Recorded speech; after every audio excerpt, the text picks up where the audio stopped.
দেখুন, ভারত হচ্ছে এমন একটা দেশ যেখানে সমস্ত ধর্মকে আমরা সম্মান দিই, তাই বিশ্বের সমস্ত ধর্ম এখানে এসে টিকে আছে। আর এটা ভারতবর্ষের যে বৈচিত্র্য, প্রাকৃতিক বৈচিত্র্যের সঙ্গে সাংস্কৃতিক বৈচিত্র্য আছে। আমাদের সংবিধানও তাকে স্বীকৃতি দিয়েছে। যেন বিজেপির সংবিধানে কোথাও লেখা নেই বা কোনো ম্যানিফেস্টোতে লেখা নেই যে হিন্দুই কেবল আমাদের সঙ্গে হিন্দু হিন্দু ভাই ভাই।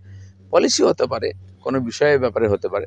সেজন্য বিজেপি সর্বভারতীয় পার্টি, ভারতীয় সংবিধানের উপর সম্পূর্ণ ভরসা রাখে এবং নিজের সংবিধানের উপর ভরসা রেখে পার্টি করে। বিশেষ কোনো ঘটনা হয়ে গেলে সেখানকার মানুষের প্রতিক্রিয়া হতে পারে।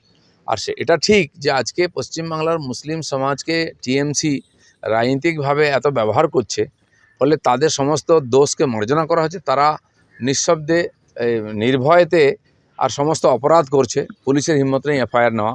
সেজন্য এই ঘটনা বাড়ছে। এমনকি যে কসবা কলেজে যে মূল দোষী, সেও একটি মুসলিম ছেলে, সেই ধর্ষণ করেছে। প্রথম এফআইআর এটা এসছে, মনোজিতের নাম এসে, কিন্তু সে তার চেলা।